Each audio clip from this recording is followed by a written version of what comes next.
Tribe, Book 2, Todd Mills Mystery.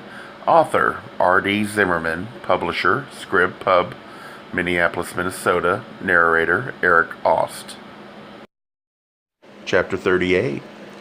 Todd ripped up one of Jeff's old gowns, a white cotton summer dress, and Rollins, using a first aid technique he'd been taught down at the police station, held the bleeding in check until the paramedics arrived.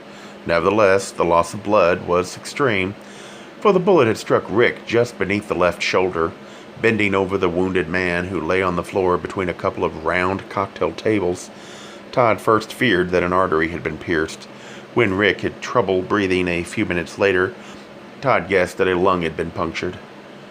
"Just hang on, Dad," begged Zeb, clutching his father's hand and trying to hold back the tears. "Help's on the way. The ambulance is coming. You're going to be okay. Just hang on." Rick tried to speak, stared at Zeb for several seconds, then closed his eyes and nodded. "One of the best trauma centers in the country is only a few blocks away," added Todd. "We'll get you there in a few minutes." Relieved, concerned, amazed, Todd stood up and glanced across the room. Not too far away, Paul had his big arms around Suzanne, who was sobbing, horrified that she'd actually shot someone, while the grandmothers, Janice and Martha, tried to calm Ripka, who'd been so terribly startled by the gun blast and the ensuing commotion. At least, thought Todd, no one else was hurt. In a few minutes, the ambulance arrived, and 2 men and a woman came bounding up the stairs of the Gay Times and into the showroom. They took over then, slowing the loss of blood even more, putting an oxygen mask on Rick, then lifting him in onto a gurney. "I'm here, Dad," shouted Zeb, refusing to let go of his father's hand. "Dad, I'm right here." This time, however, he got no response, not even a nod. "We've got to take him now," said one of the medics, a tall guy with red hair. Zeb demanded, "He's going to be all right, isn't he?" "I think we've got him stabilized. We'll do all that we can." Janice came up behind Zeb, placed a hand on either of his shoulders. "Do you want to go with him in the ambulance?" "Yeah." "That would be great," the female medic, an athletic woman with brown hair, said to Zeb. "Your father's going to need a transfusion and blood from a relative. It's always best."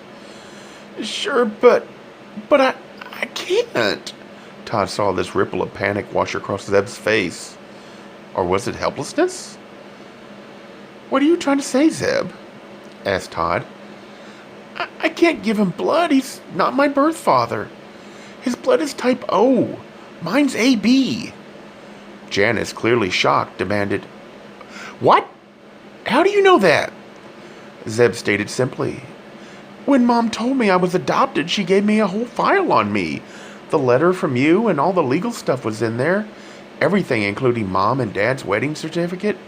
They got married by a judge and their blood types were written down." Todd looked at Janice, the shock shooting through them both. Todd knew what Zeb was saying, what it meant.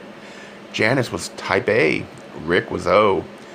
They couldn't have produced a child who was AB, but Janice and Todd could have, because Todd was type B. As the medics started rolling Rick out, Zeb called across the room to Martha. "Mom, I'm going to the hospital. Are you okay with Ripka?" "You and Suzanne can watch her."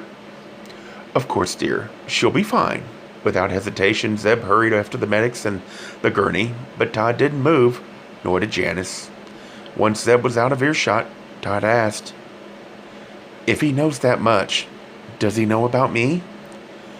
"No, not yet anyway." She reached over and took him by the hand. "Come on, Zeb. I shouldn't be alone at the hospital. You'll drive me over there, won't you?" "Absolutely. And I'll stay too. That is if 3 won't be a crowd." "Don't be ridiculous. I think this is going to be a long night, and hell, we've got to talk about something, don't we?" Todd glanced back at Rollins, who'd overheard most of the conversation, and assured Todd that things were well taken care of.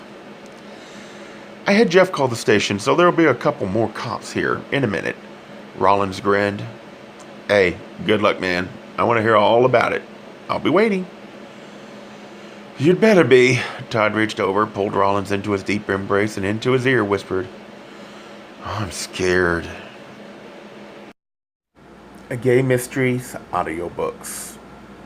I think it is easy to hate a label, but a face humanizes the word. So this effort is twofold: to offer comfort to those like myself that your world didn't end because you don't fit into the view of acceptable society on both sides, and in hopes of helping those with family that are LGBTQ, that it doesn't mean we are aliens from the child they once knew. Reassure them so they can maybe be supportive at the same time, being true to their values.